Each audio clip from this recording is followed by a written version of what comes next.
All right, I'm ready.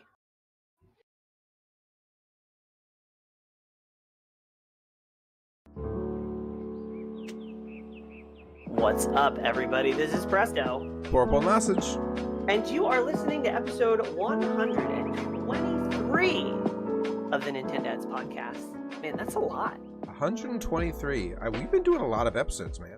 We've if this is your first time here or your first time back in a while, we have started doing these shorter, more frequent episodes on Sunday mornings over coffee.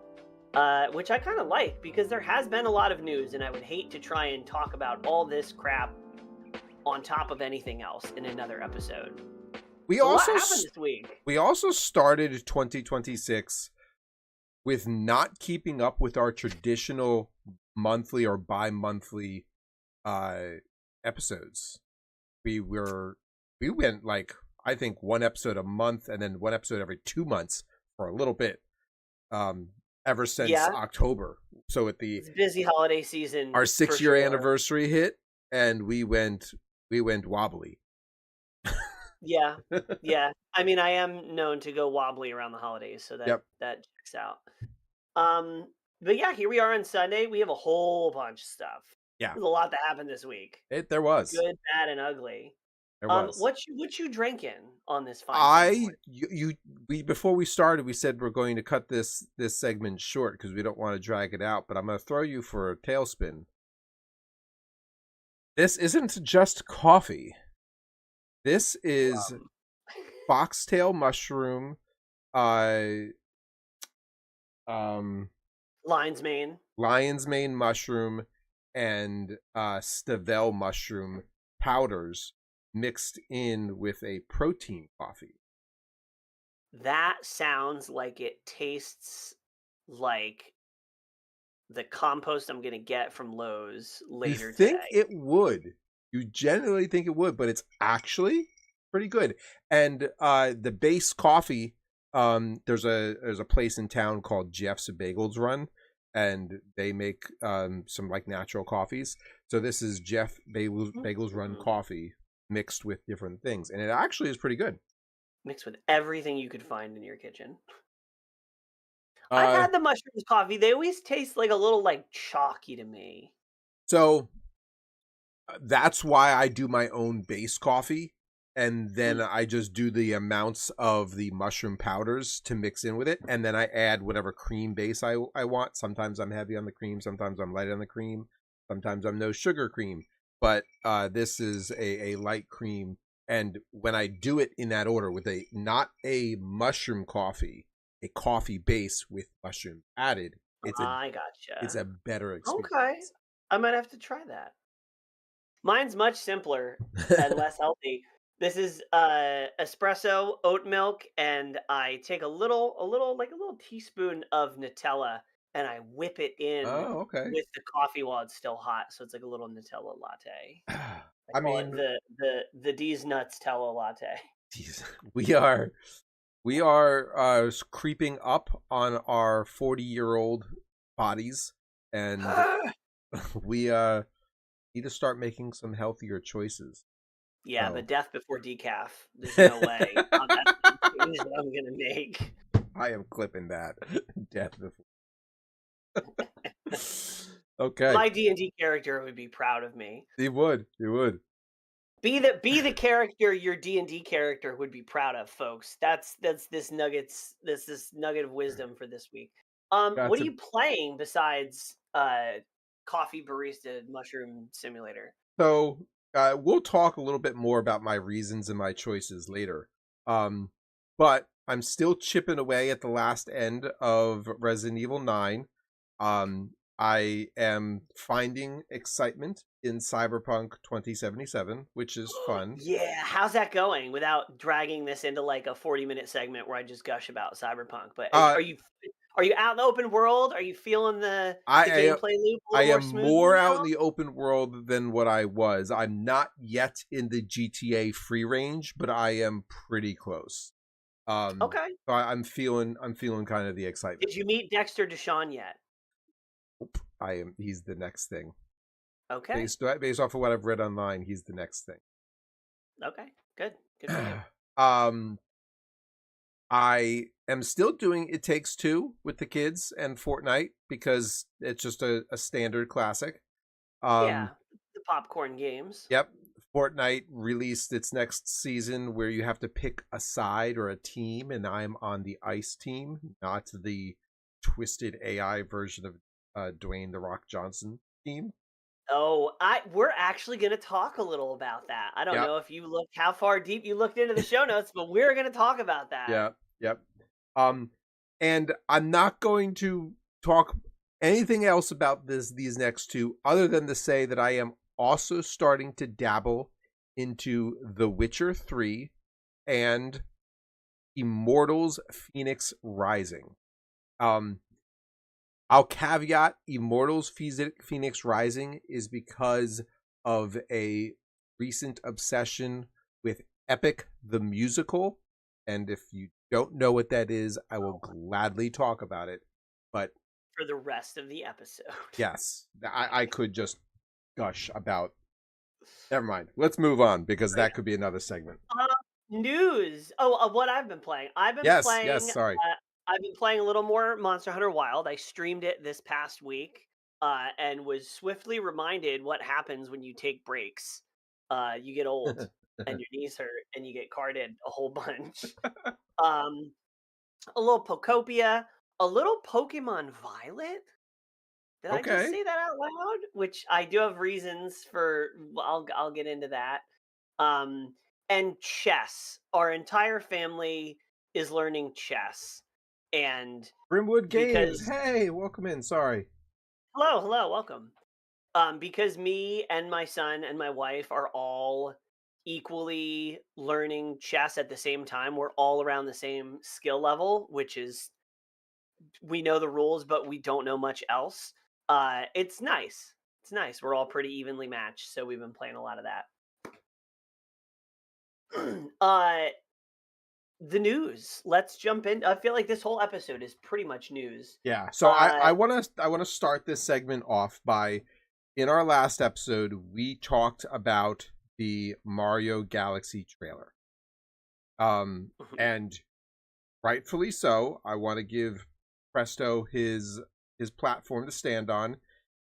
He called very much Scanning. what the rumors all were, and I'll let you go ahead and jump into Yeah, that. well, I can't. I will take credit because I do love credit, but I can't take full credit because this isn't something I discovered.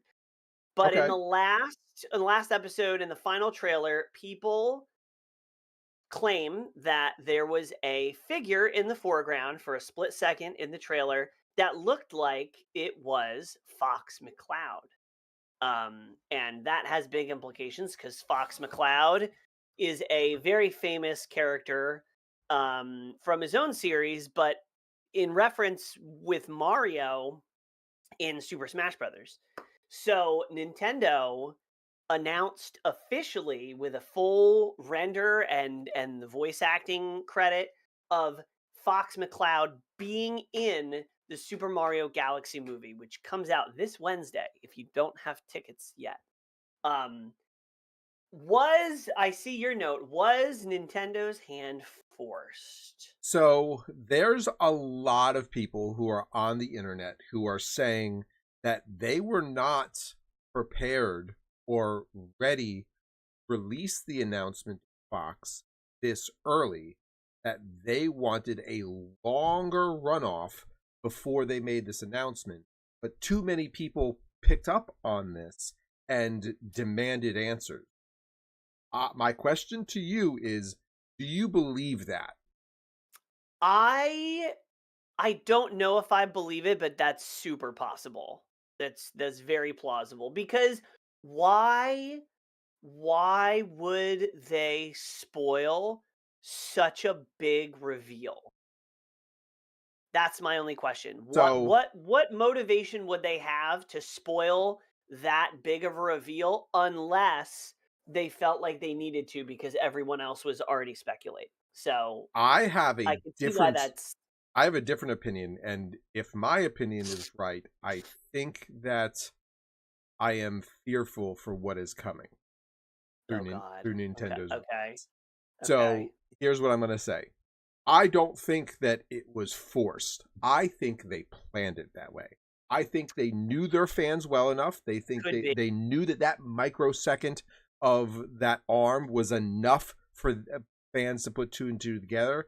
And this was the nugget that Nintendo tried to give to its fans, knowing that they wanted to release it. My most optimistic self praise that Nintendo's marketing is that good. Okay. Because there have been so many times where Nintendo has like had games coming out and we're like, where's the marketing? Nobody knows about this game. There's been no stuff. However, the marketing for the movie has been amazing. They did a giant Peach's castle stained glass window Yep. at a major train station in New York City. They've been working with a bunch of influencers. Dino Cornell, who is a YouTuber and video maker, got to like take pictures with the cast. I would love to think that Nintendo's marketing is that good. Usually it's not, but yeah, yes, I support that. I don't know if You're correct. realistically. Usually it is not that good. Here's what my fear is. No, why is it a fear? Yeah, wait, where's the fear here? Yeah. So we have Mario Galaxy. Like, that's a very popular game. It's a well-loved franchise of Mario.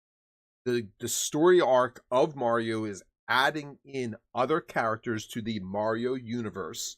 We've already gotten proof that Yoshi's coming, and now we've gotten Rosalina. You already have Donkey Kong. Like, why are we rushing to bring in another character, announcing Fox and its own movie? I feel like this is the type of announcement that should have been made probably after the movie. I feel like this is something that I feel like they're rushing it. And if they're rushing it, I'm worried if they don't believe in the movie or if it's not going to do as well. So they did some extra pump to get extra fans in there. Or if we are going to crowd the market suddenly with too many Nintendo things and we're not giving, and I will say this because from a human psychology standpoint, things need to breathe. And I Mm. don't know if they're giving it chance to breathe. I I don't think that's an issue at all. I think the Okay. first Mario movie was record setting, was one of the best video game adaptations as far as movies of all time, and I think they have a lot of confidence in this movie. I do I don't know. The Star Fox thing's weird because we're going to talk about a leak that may have something to do with why we're suddenly seeing Fox McCloud show up in strange places. I didn't But just sit we'll up we'll, higher on my we'll chair for get no to reason. that. Look at you got taller. Those mushroom coffee things really working. Okay, onward to other leaks. Or I guess this is the leak segment. Yeah. There has been a leak from a pretty credible source that your Zelda Ocarina of Time remake that we've been talking about for years at this point um is happening and is on the docket for this upcoming holiday season. Yeah. Yeah. So And it's not a remaster, it's not a reskin, it's a remake. It's a new engine, it's a full remake. I again, if you've been listening to us long enough and you remember the last episode, I talked about this. That if they're going to do this, they have to redo a lot of things. They've got to redo some of the graphics. They have to redo some of the engine. I genuinely believe that they also have to redo some of uh the dungeons. And you cheek tongue in cheek, very much said the water dungeon. Water dungeon. Um, I think that there needs to be some tweaks. This will give them the opportunity, and here's my favorite word. This will give them the opportunity to add more things to the world to make it feel more lived in. And yeah. Because the game is so old, there are many of large, open, vast spaces that I think Nintendo learned its lesson with Breath of the Wild in order to make the world truly feel lived. And I think this is their opportunity to really do a great job at making Ocarina of Time be brought into the newest century of gaming. And I think this is the most exciting thing to happen. I just am not certain it's going to happen. I mean, I don't know. It's the Zelda anniversary this year, Yep. correct? Yep. So Yeah, the 40th anniversary. This is that's the what year we've of been it. saying. If they're gonna do it, now's the year to do it. I mean, I've been Um, saying that if they were going to do it, they were going to do it the 50-year anniversary because like it's a milestone mark.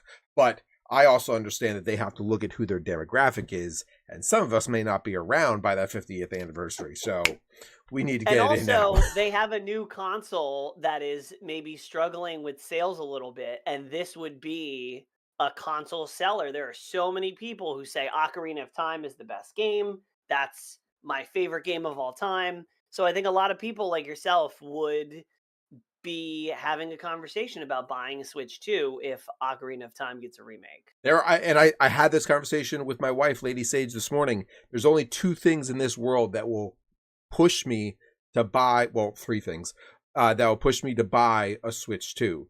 The third is her demanding I buy one so she can play Pokopia. Yes. That Yes. was Oh, yeah. I was not expecting that to come out. So, but the most important, in my opinion, is Zelda herself getting a mainline game where she's the main character as a frontline installment in the series, not some sidebar. I need Zelda to be it. She could have very much carried Tears of the Kingdom on her own and left the rescuing of Link himself to Zelda. Yeah. And that's how that should have done it. that's how that series should have went. But and if they had done that for a Switch 2 release, I would buy a Switch 2 because Zelda deserves her right. Here's a question. If for some reason you don't get a Switch 2 between now and when Pokemon Wind and Waves comes out, would you get a Switch 2 for Wind and Waves? Because it looks good. It's the 10th year. From what I have seen of Pokemon Wind and Wave, it is something that is very interesting to me. And it looks like it's an improvement on what Pokemon games have came before. It is not. I'm going to tell you this. I won't make that decision until after it comes out, and I haven't found out that it's just as shitty as ZA. That's a very fair assessment. But if they announce tomorrow that they will definitively be releasing an Ocarina of Time remake or a Zelda-centric mainline game, I'll buy the Switch 2 tomorrow. Oh, okay. So this is like me with the Switch and Smash Brothers because I didn't buy the original Switch at launch, but as soon as they announced the new Smash game, I went out the next day and I got it. So and that's exactly where we're at. That's what Nintendo do. As part of these Zelda remakes, there was also leaks of a new Star Fox game, which now we're circling back to. Why is Star Fox being talked about in the Mario game or the Mario movie? Supposedly, there's going to be a new Star Fox game coming out this summer, which now why they're announcing and making a big deal about Star Fox in the movie is they're planting the seed. They're making a big deal about that so that they can sell the game. And I'm hoping the movie comes out on Wednesday, and then based on who or what happens in the movie, then like a week later, it's like, all right, Nintendo Direct incoming, and then they really show us what's on the menu. There's a lot of rumors that are pushing, and you and I have been doing this business for 6 years now, so we know it's on our calendar, that we're getting a Treehouse or a Direct in June that's going to Oh well, answer yeah, a June. lot I of don't these want to wait till questions. June. I'm talking I about mean, yeah, April. yeah. I mean, we got the partner direct in February. I don't know. I'd have to look at the calendar because they generally stick to the same times. I think we'll get one in April or early May, a Oh, direct. I think it's going to be late May, June. You think? I Yeah. don't know. I'm optimistic, weirdly. Okay. Another reason to be optimistic here is Nintendo has announced that its digital games are going to be cheaper than physical games. Which we all have been saying the moment that they talked about this, that that's what they should have done. We have discussed this into the ground, and this is the first company to announce that they're going to do it. And I think that the only reason why they're doing this is because of gas prices. I don't really know. I'm just saying. I mean, no, I mean that's I think you're correct because everything that's going on in the world, the Middle East, things are blowing up every day. Oil prices and gas prices and the associated cost of shipping anything And has gone it's not just shipping. We through the use roof. oil and petroleum to make all sorts of thousands of different types of plastics, and everything about the console, the shipping of the console, the case that the console is, the cartridge itself, some of the components that hold the pieces together, and the clips for the microchip that's inside.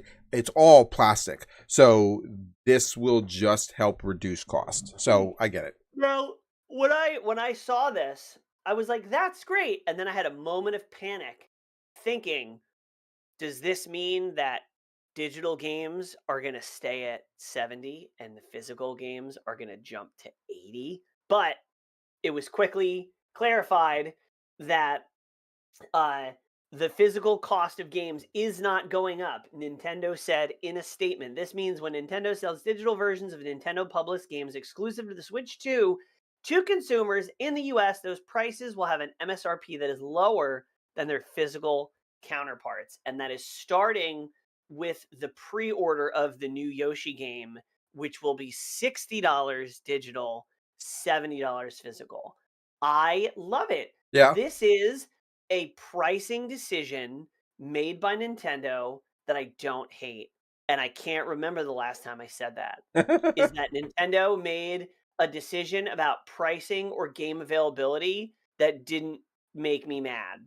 So, even though, I mean, it is partly out of self interest, but it's like, that makes sense. I agree with this. Do it more often, please. Now, can we get some sales on digital games that are like, more than 5% off?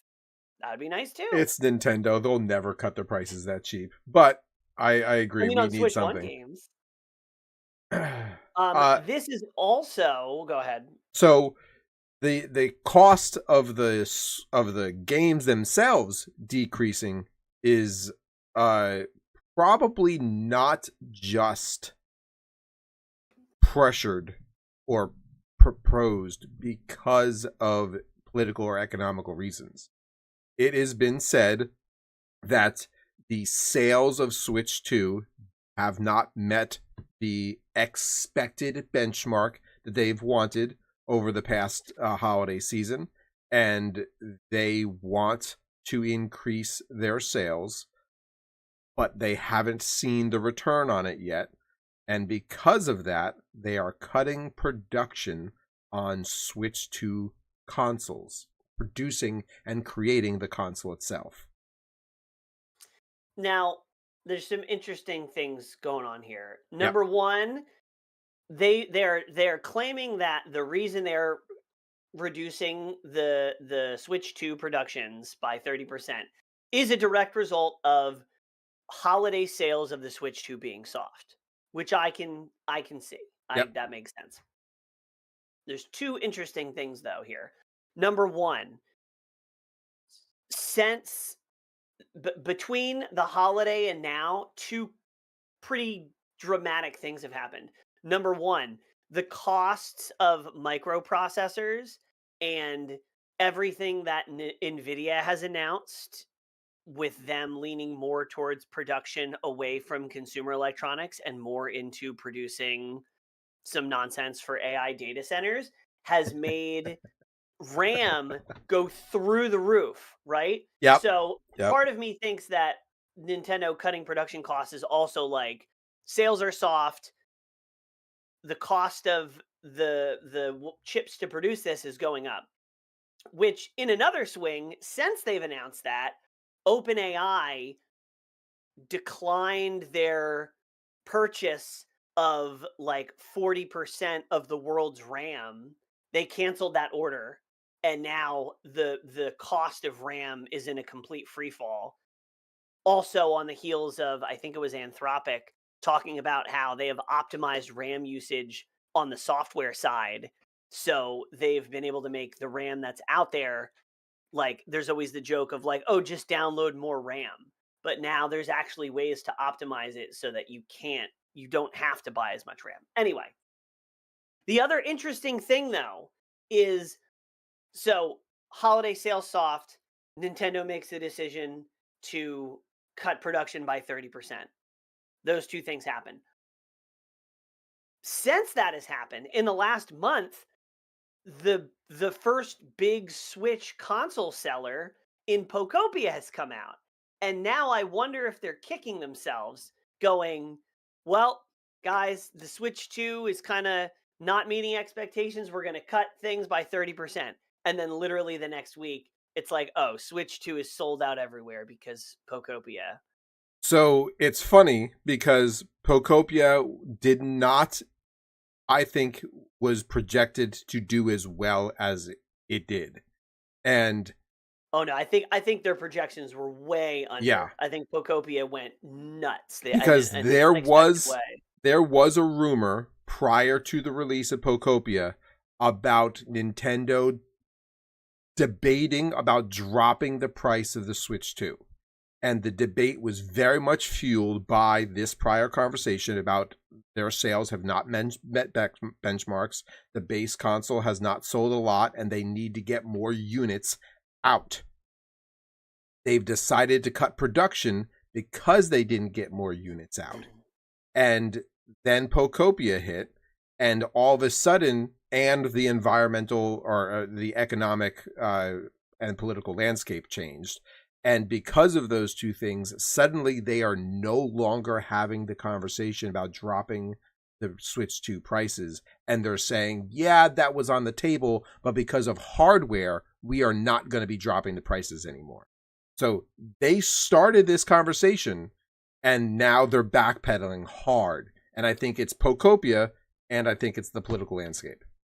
Yeah, I mean, it's better than them saying we're dropping the price of the Switch 2 and then the hardware costs go up and the demand goes up, because then they would be like, okay, I guess we just have to eat the cost, or we're going to Yeah. raise it next year and piss people off.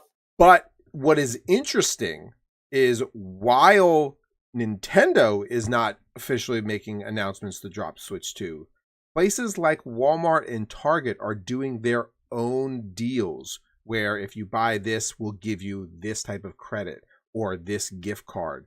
They're trying to push the units by offering their own discounts that are in-house, separate of Nintendo. And that is helping to see drive more units, which I think if it's already happening organically at the sales floor, why not just do it by Nintendo?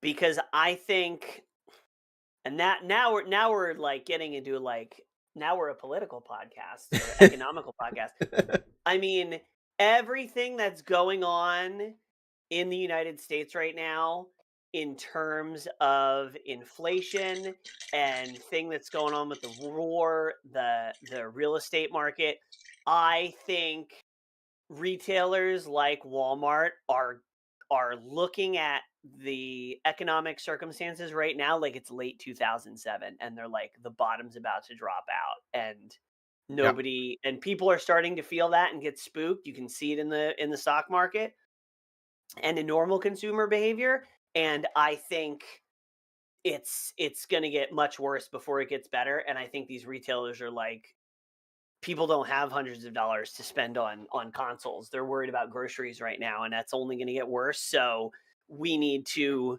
like, it's going to be a dry, saleless summer unless they start dropping prices and making some incentives, because I think it's going to be rough between now and the holiday. Hopefully the holiday we might be having a completely different conversation, but Yeah. Yep. I think the big box retailers see it coming. I think they probably see productions, even if it's not announced in such an official way like Nintendo. I think they see production slowing down as a sign of what's to come, and they're trying to brace for impact by getting in some quick sales right now, which is the opposite Of of PlayStation.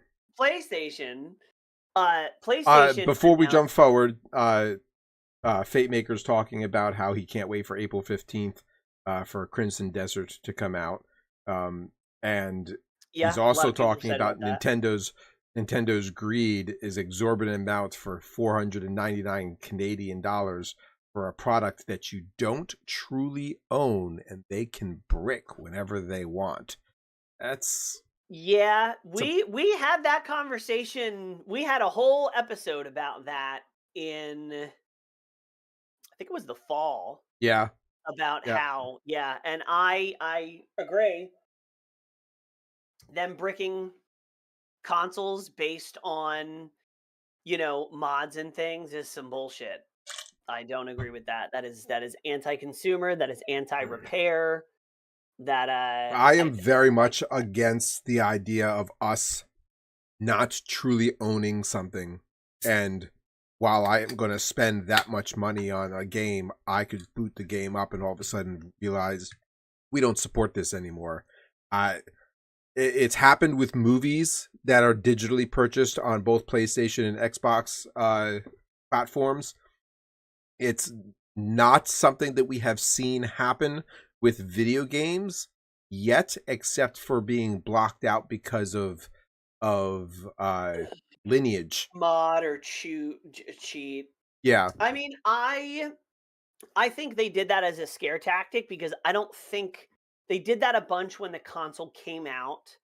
But I mean, unless they're just doing it and it's not making headlines, Well, I people can't were remember the last jailbreaking the time. console, and that's some Yeah, of the reason why they're but doing it.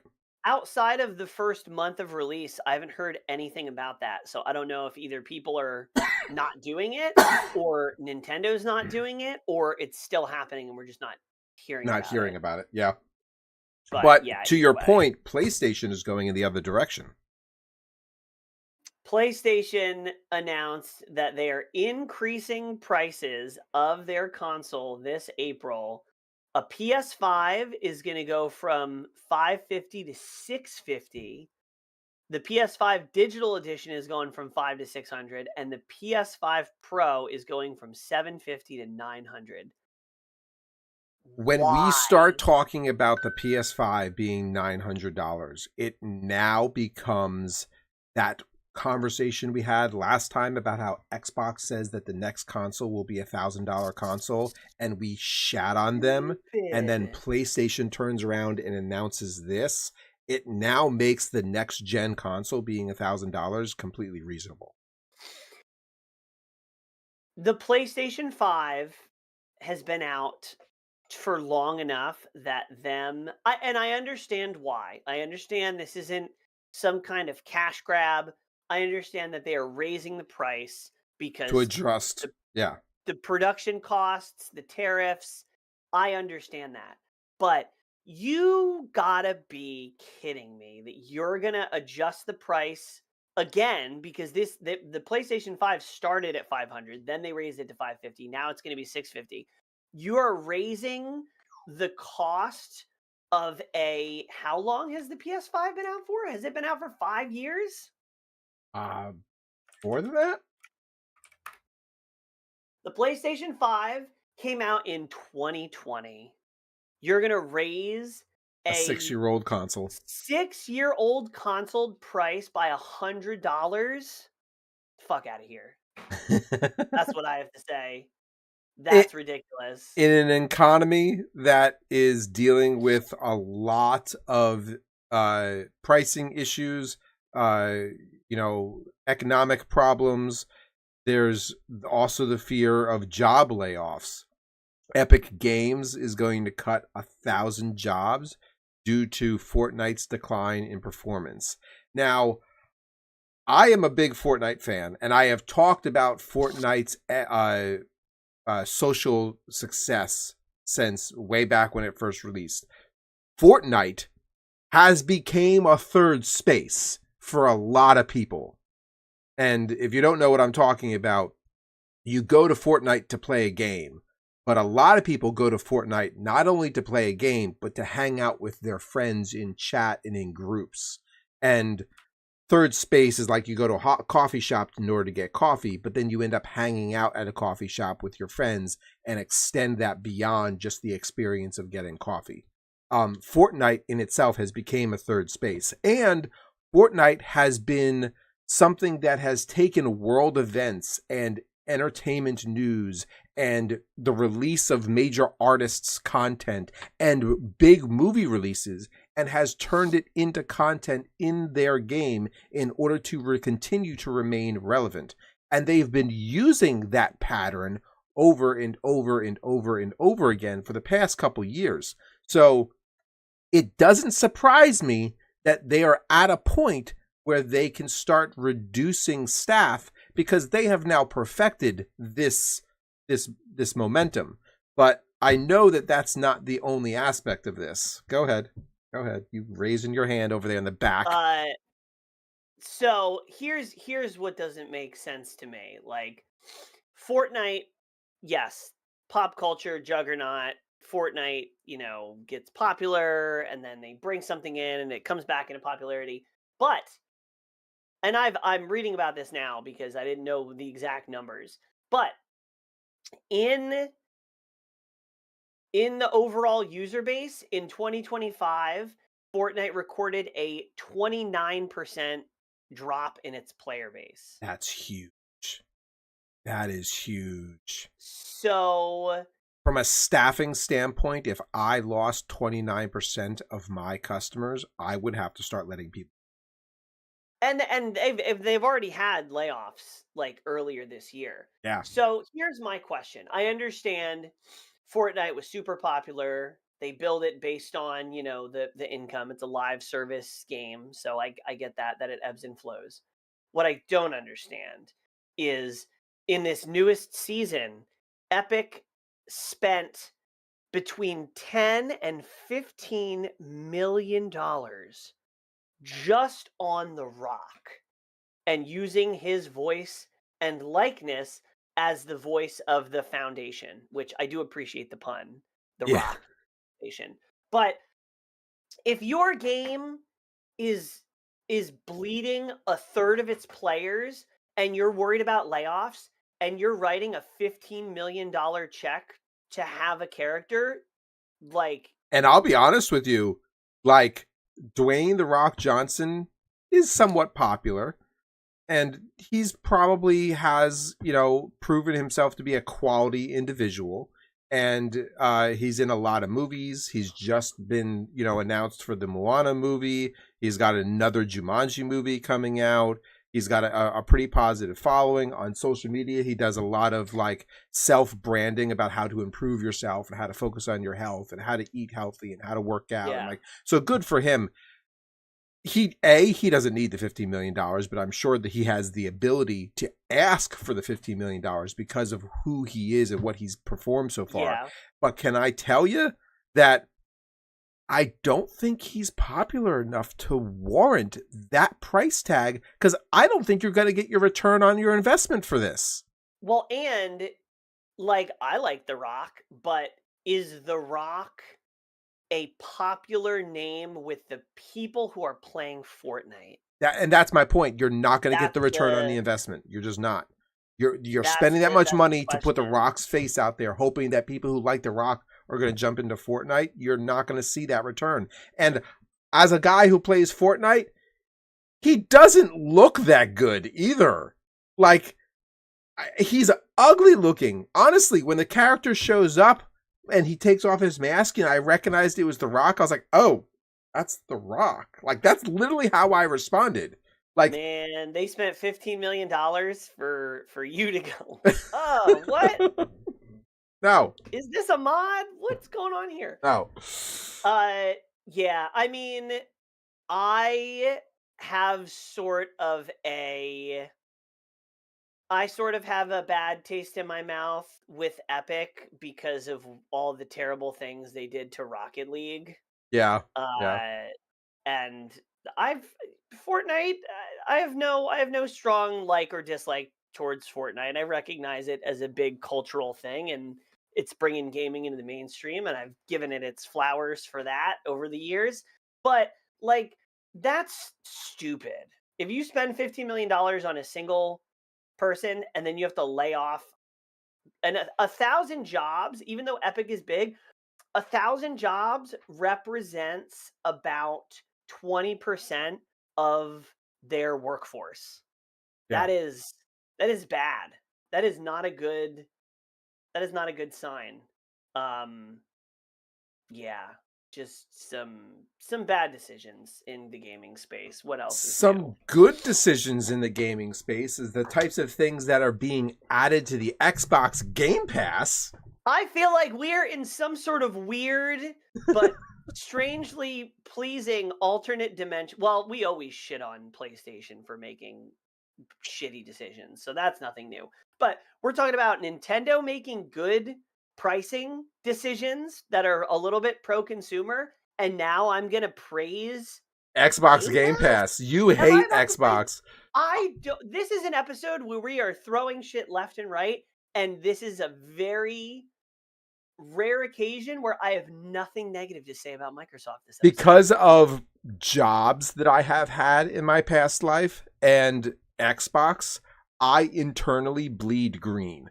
Like, that is who I am. I love Xbox, and I was raised on corporate America that has very much green tones. I'm not going to call the company out because I don't want to cause any issues. But listen, Microsoft could have had me bleeding green if they would have kept on the same track of having Windows be good, of yeah, like Windows Vista and like Gateway County stores. Try Kingdoms in chat. Mad that his banana sound isn't, or his intro sound isn't working, and I don't know why it's not. So I apologize. But he's over here saying "fuck my Xbox." I mean, generally, I would agree, but keep your eyes out for August 28th. Legend of White Dragon, the final Power Rangers movie from Jason DeFranco, is coming out. Yeah, I what? Oh, that's interesting. Yeah. I'll say it again. Fuck Xbox. Absalom is coming to Game Pass, and that is incredible. Absalom is the .emu fantasy roguelike beat 'em up that is one of my, I mean, Absalom is a very high contender for one of my games of the year this year.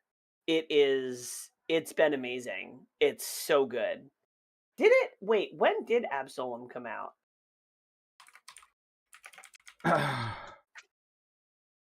October 9th, 2025, but we do it from like October to October. But Absalom is one of the best games that's come out in the past year.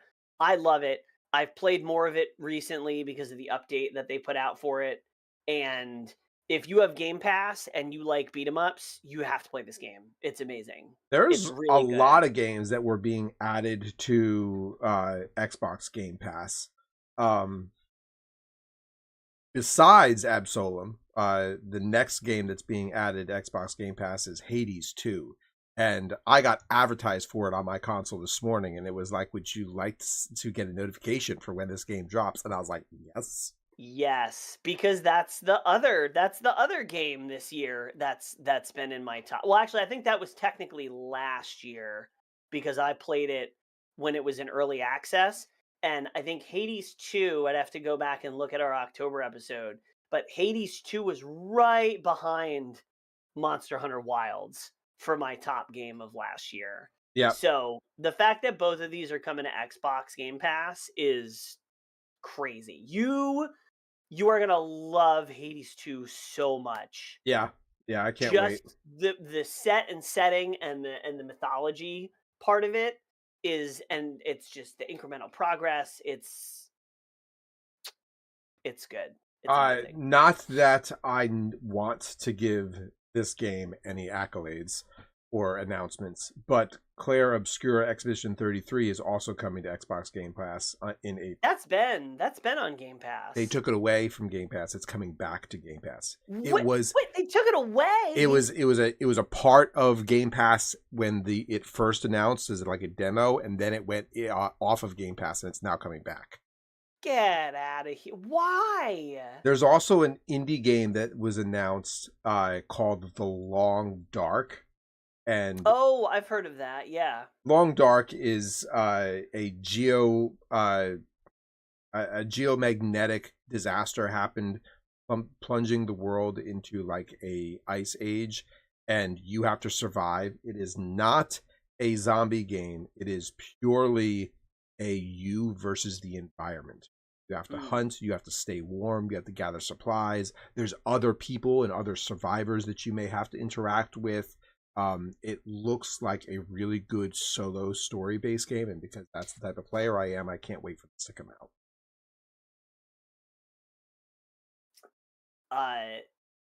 Yeah, Game Pass. I can't believe they took Expedition 33 off Game Pass, though. I would have absolutely had something to say about that if I knew about that when it happened. Okay with retroactively talk shit.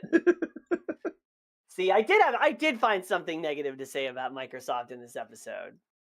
The last little segment we have is... So this is this next section. We were getting some people in YouTube who are excited about this. So yes, go ahead and bring it up. Pokemon Champions got an official release date of April 8th, which is so close.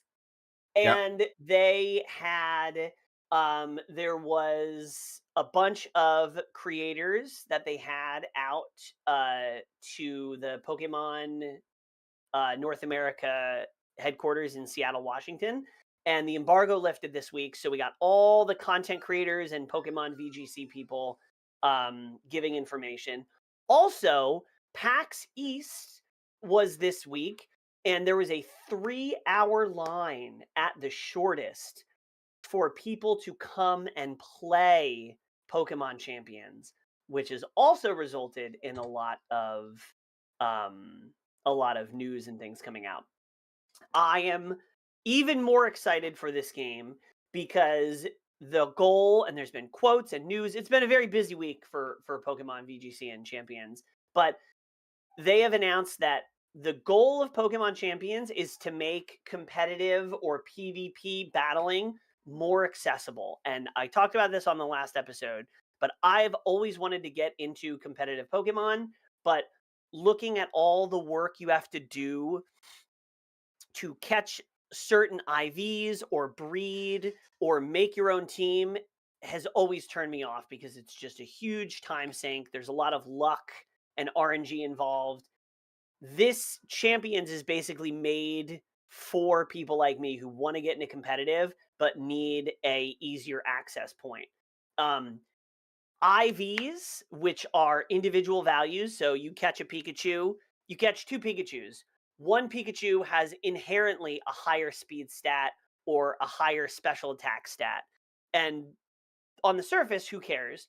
But in the competitive scene, one of these Pikachus is objectively better. So to sit down at the competitive PvP table, you really did need to do your homework and get those IVs. IVs are now gone in the competitive Pokemon space, which does come at the cost of some more subtle and tricky tactics where you would make certain choices. But I think from a holistic perspective and as a new player, IVs being gone is music to my ears. EVs, not the Pokemon EV, but effort values, in which how you train your Pokemon, are now able to be adjusted. So you can literally have a slider of like, okay, I want to have less health and more special attack, or I want to have more defense. I want to have more special defense and less physical defense. And all of this is editable in Champions. Also all learnable moves for all Pokemon are unlocked, meaning you just spend the credits on the game to customize, and you can customize your team how you want it. The only stipulation is that the game is going to be free to play, but you're going to have a hard cap of 30. You're only allowed to have 30 Pokemon in the free version. If you pay $9.99 for the starter pack, it gets bumped from 30 to 80 Pokemon, which to me is a no-brainer. And then there's a battle pass, which expands the storage further and gets you some items. And we're not 100% sure how that is all going to work. But people are clutching their pearls about a subscription on a free game. And I think that's being nitpicky. I think you're getting the new base competitive format for Pokemon, and it's going to be free. And you're going to be able to compete and do everything that you need to do for free. And if I you want to spend money to have more options, you can, but it's a free game. I haven't used Pokemon Home since they announced it back when Pokemon Go was very popular. I haven't realized how much they've updated the app. They've added a bunch of Yeah. stuff to it, which is You pretty could cool. do trades. There's tons of trading now in Pokemon Home. You Yep. can look for a Pokemon that you want. If I need a Raichu, I can go and search, and there's like it's like a listing. It's like, okay, I see Raichu. Somebody wants to trade a Squirtle for a Raichu or a Zapdos for a Raichu. Like, you just list what you want and see if people are willing to make that trade.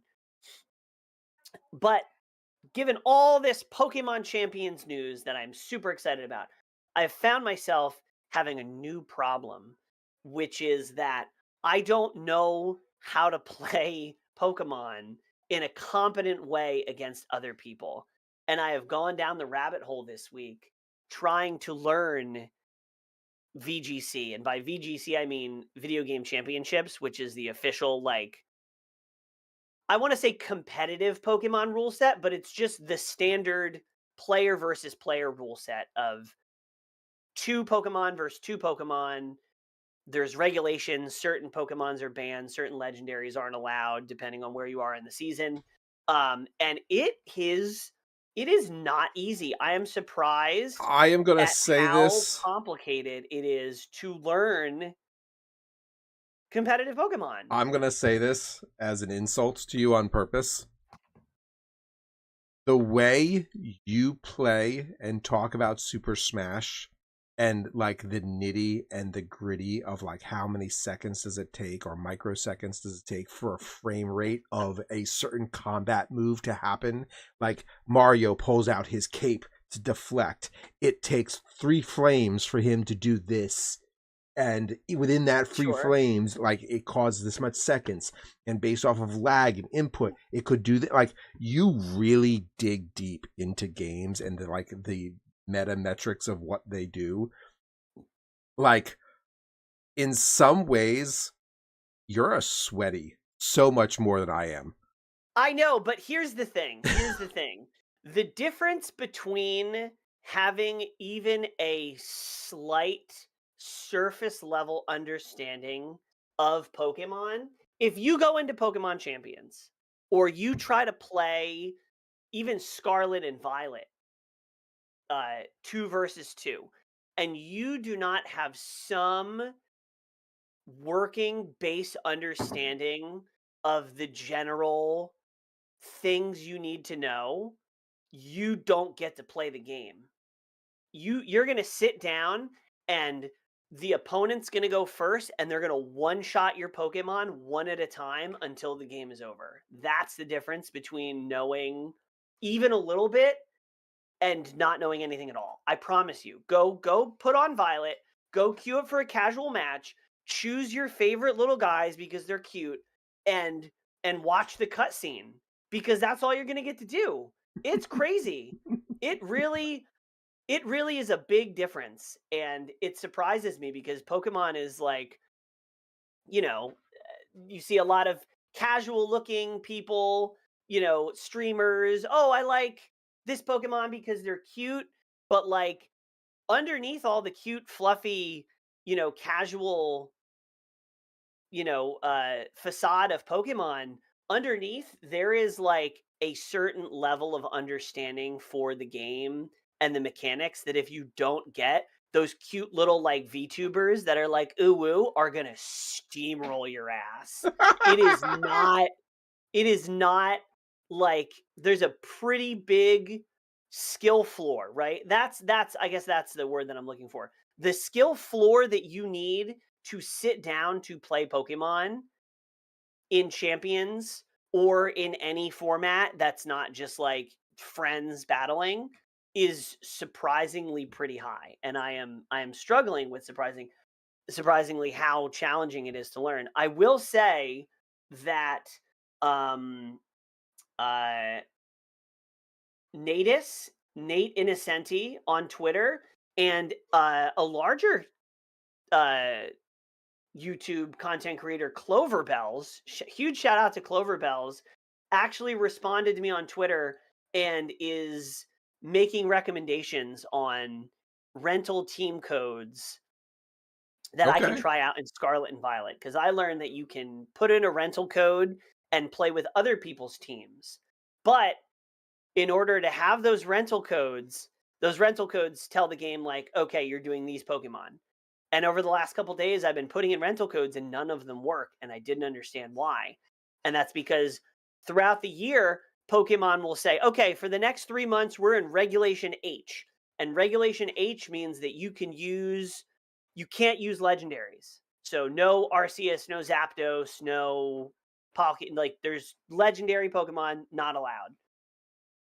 And then in 2 months, they might say, all right, we're going to Regulation H or Regulation I. And in I, legendary Pokemon are allowed. And you can have one Pokemon from this category that you previously couldn't have. So if you put in a rental code for a team that's not in regulation, it's not going to come up, which is they need a better system for that because I it's crazy You've complicated now trying to. you've now lost me if I'm going to be restricted based off of what I need because somebody decides to rotate the roster out. Like I just want to be able to pick up the game and play. I don't want to, oh, I want to play the game. Let me log on and see what I'm allowed to do before I even put my butt on the couch. No thanks. And that is where Champions is I'm going through all this stress and bullshit because I'm trying to learn as much as I can before Champions comes out.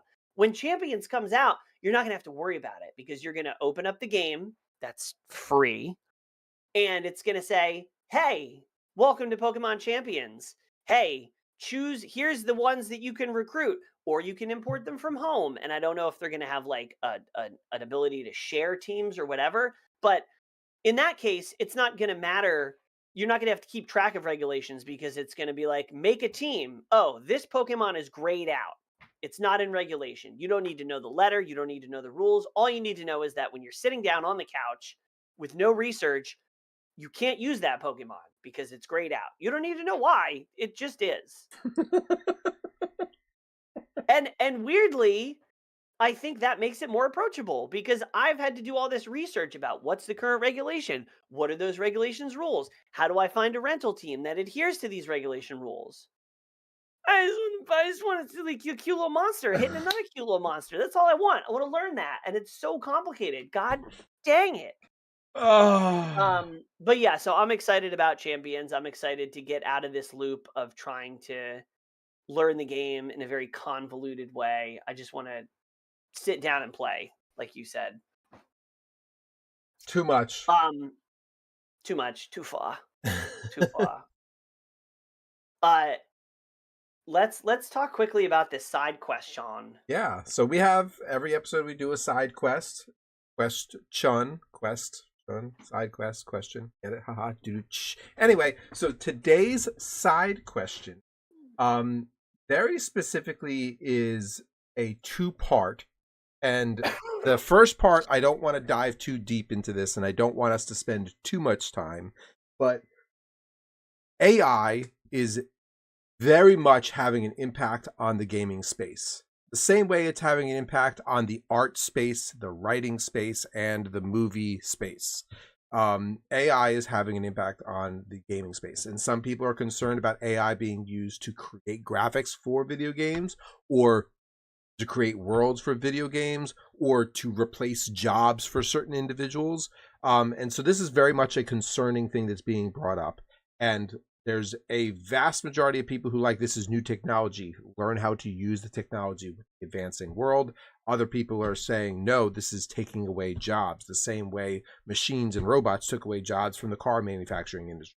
So, like, we're at a precipice of this dynamic within our world. And I am very curious, again, quickly, where do we as a brand, and where do you personally fall on AI being used in video games? Is there any space for them to be in video games, or should it be banned altogether?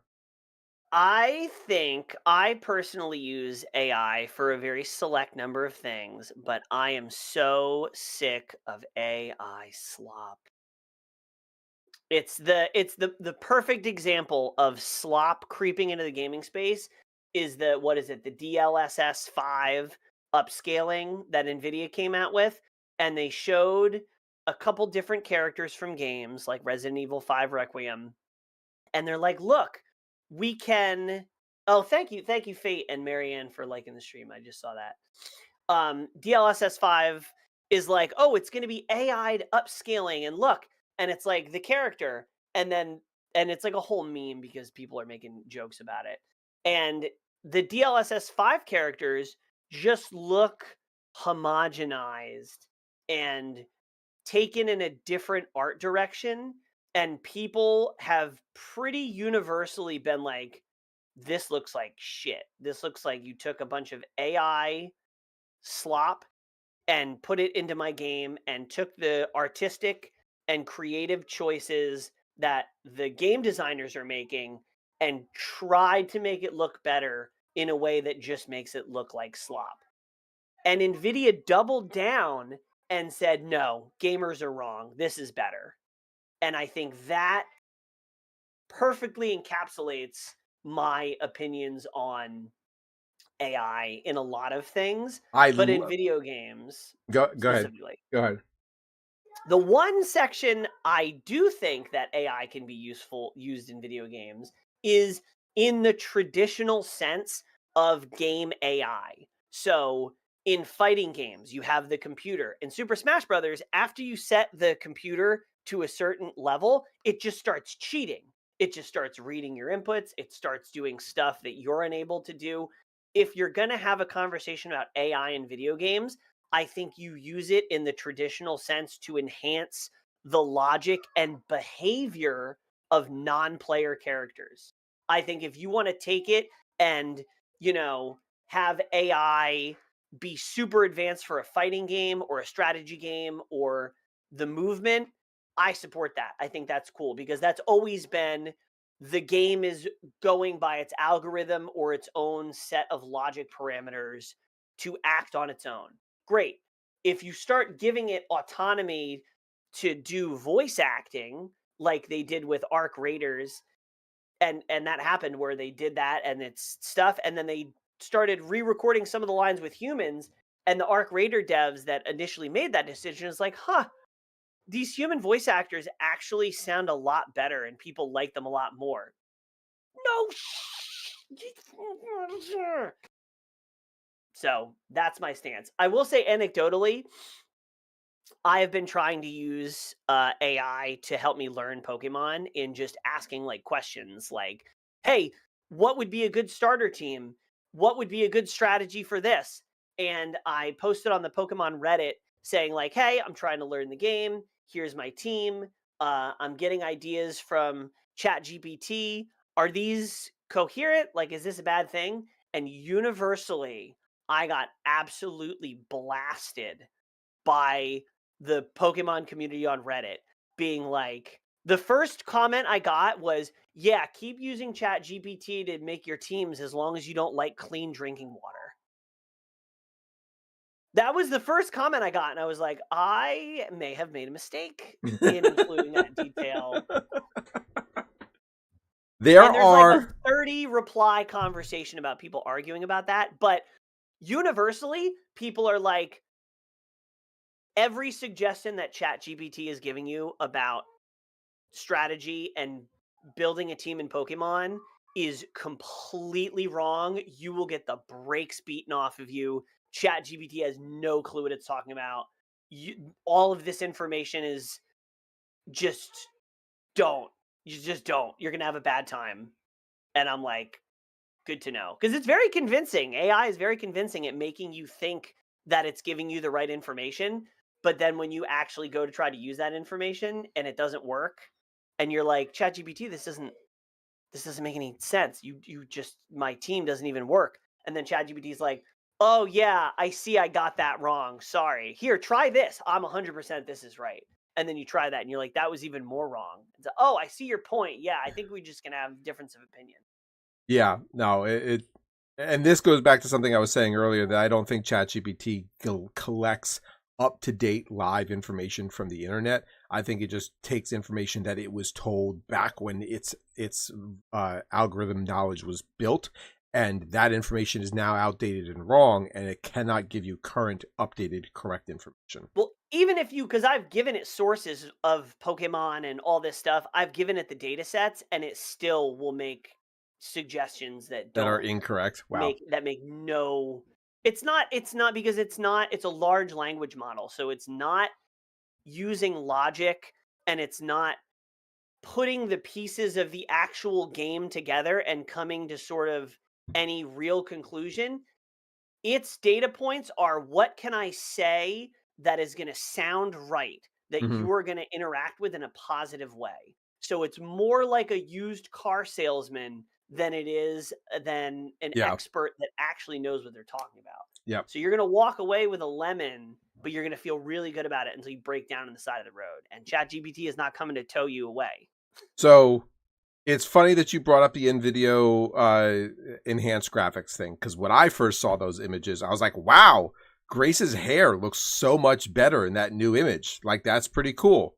And then I mean, specific elements do, but then you look at their face and you're like, there's another image where it was an old lady, and the second image, she looked older. She looked more wrinkly. She looked more weathered. She looked like an old lady that I have met because of the weather and the wrinkling that were on her face. And I was like, these enhancements are really cool. And from this is the concept that I wanted to get, but I couldn't fidelity get there with graphics, but this now software has allowed me to get there, I'm fine with that. If that's what the original artist's intentions were to achieve, and this was being used as a tool to get there, then fine, I agree with it. Should this be used to create from brand new scratch the graphics for the game? No. Should this be used to create the world and remove somebody else's position as a job? I don't agree with that. you know what? In you saying this, I have made a connection that I think is a perfect analogy. Okay. So I agree with you. I think that if developers want to use this to further their artistic vision in an intentional way, great. Mm-hmm. Applying it and just saying, this is better. We don't care about the original artistic vision. We're adding these details because we, as the AI thinks those details should be there. Screw what the developer thinks. We think this looks more realistic. That is, to me, when you see, I think it's called the soap opera effect, but when you're watching a movie or a show on a cheaper TV, and it maybe only runs at like 30 frames or a 30 refresh rate or a 60 hertz refresh rate, but the movie it's trying to show you is at a naturally faster refresh rate, and you get that weird smoothing where it almost looks like the movie is running a little faster than it should be. because the TV is making like it's got frame smoothing. I don't know what it's called, but Hmm. it's like the soap opera effect. If you've ever walked into like a dentist's office and they have like a movie or a show playing and it looks like weirdly smooth and you're just like, I don't know why They this just almost doesn't look look. plastic. Yeah. Yeah, it doesn't look right. It looks like they're moving in fast motion a little bit because the TV is taking data that it doesn't have and it's filling in the gaps to make it look smoother, but it just ends up looking cheap and shitty. That is what this is to me. Okay. I think if they deploy this at scale, you're going to look at stuff and you're going to be like, "Ew, this has that like weird DLSS," because what it's going to do is going to make every single game look better in the exact same visual way. Yeah. Yep. So you're going to be looking at like right now you can look at a Resident Evil Requiem render and you can look at a Crimson Desert render, right? Two very different games with two very different visual styles. And even if you don't play these games, you can generally see the vibe of each. If you put both of those games under DLSS 5, they're all gonna take a half step Closer to closer center. to each other. Yep. And that's gonna end up with everything looking homogenized and shittier. The other aspect of AI that I think could be implemented well is NPC dialogue. If it is done correctly, you can create a more immersive world for your Fable characters or GTA characters That's to what I'm interact saying. with. Yeah. Computer controlled behavior being enhanced by AI, great. Yeah. Having it do weird voices and taking the job of voice actors, not great. Yeah. Yeah. And you brought up the comment where they started with AI voice actor or voices, but then they brought in voice actors and realized it was better. It should have always been it's going to be better. I don't know how you made that mistake to begin with, but that's besides the point. The reason why I wanted to bring this up is because I recently asked AI what type of game I should play. And I gave the AI a prompt and I said, "Hey, I want to play a game. I'm bored. I want to be able to fill this time, but I don't know what game to play. I feel overwhelmed because my library is so massive. Xbox Game Pass gives me unlimited source of options. I own a crap ton of things on multiple systems. Here's my goal. These are the types of games I enjoy." And I said, I like Lara Croft and Hitman. I'm a huge fan of Zelda. I've played a lot of the Assassin's Creed games, and I'm into The Witcher. And I would like to play something that has mystery, suspense, fantasy, and a hack and slash style to it. Can you give me some recommendations? And I fine-tuned my prompt by saying I'd like something that I'm able to pick up and put down, that I don't have to feel overwhelmed with. And I explained that I'm a gamer dad, and these are free times that I'm going to be able to do games. And from that, it spit out a series of recommendations that I was surprised at how accurate it knew the type of thing that I wanted. Not that I should have been surprised, but I was delighted by these suggestions. So I thought it'd be fun that if we just shared with our audience what we got and what our prompts were. So I've given my prompt, and the responses I got was that I should try playing Immortals Phoenix Rising, which is a Greek mythology hack and slash style game. Yeah. And it's got more of a cartoon style graphics.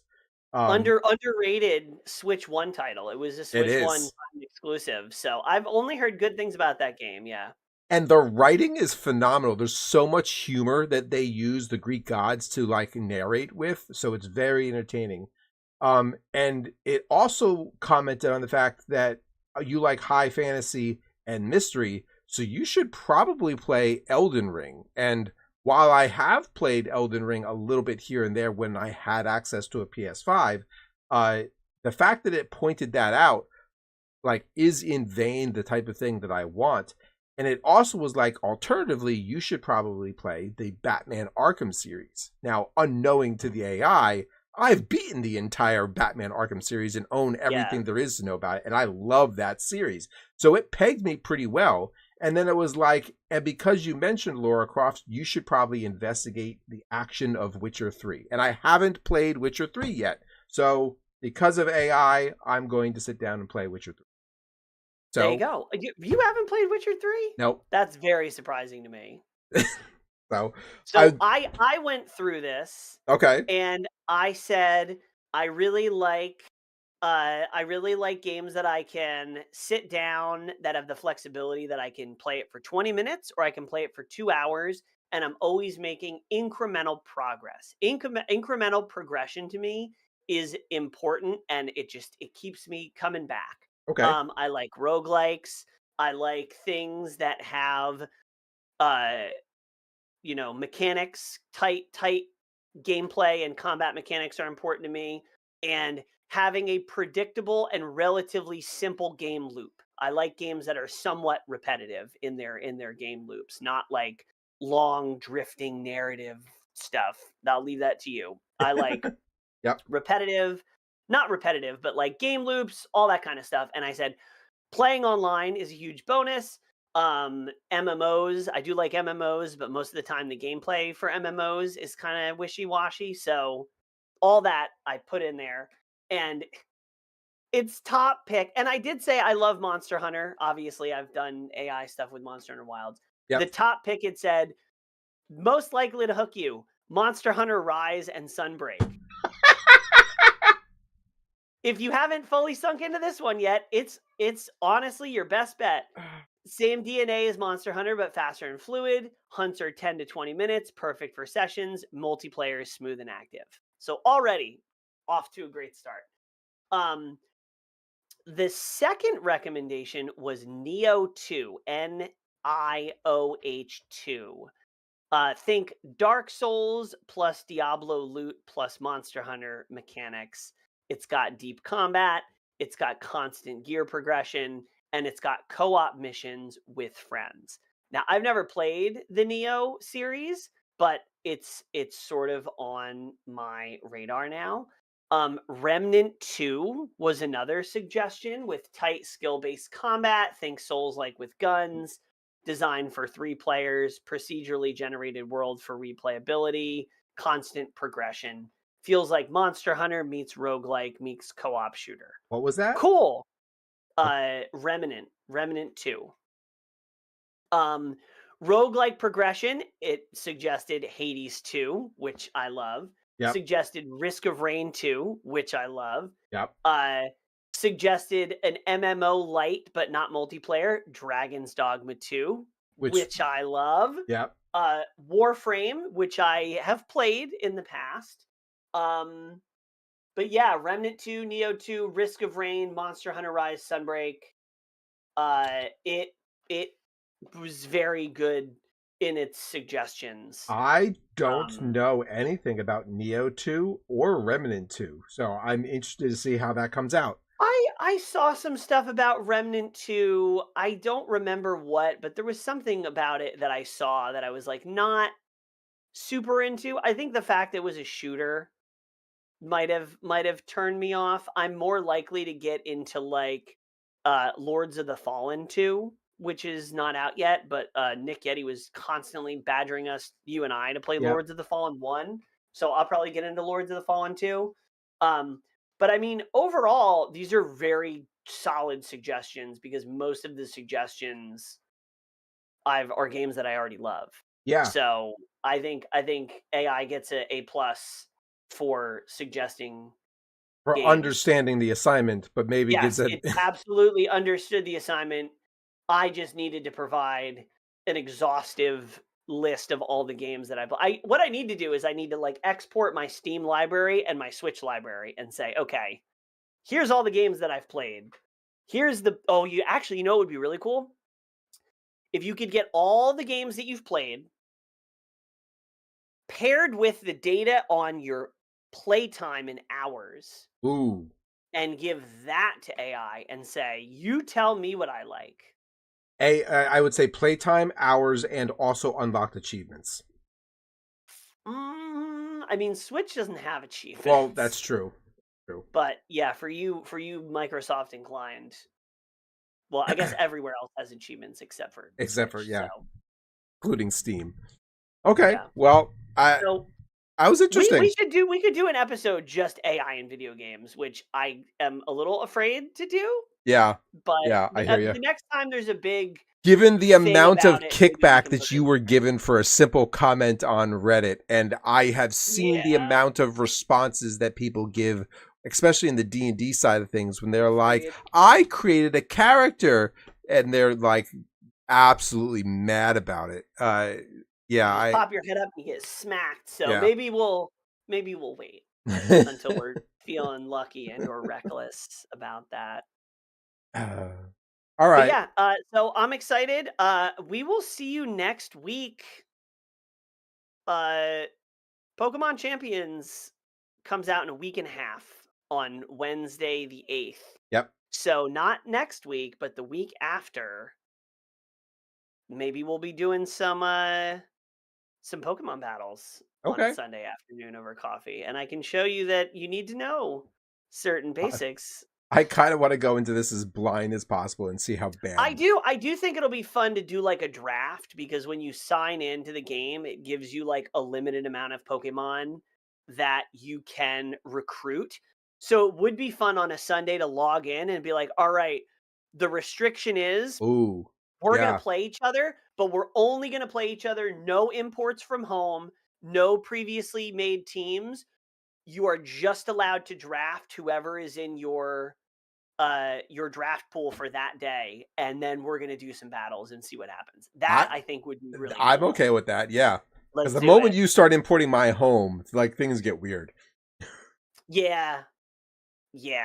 Things are weird at home. All right, everybody. Thanks for hanging out with us. Have a lovely rest of your weekend and week. And I'll see you on Tuesday. We'll come back and see you on Sunday. And don't forget to get your tickets for the Mario movie, because Fox McCloud's in it. So, and be very excited for when they announce Legend of Zelda Ocarina of Time fully remastered and remade. Ooh, maybe that's the after the credit scene of the Mario movie. Is like Link shows up. They are not that smart. No, too much credit. If they All right. wanted Bye, to sell everybody. consoles, that's how they would do it, though. Peace. Yeah, right.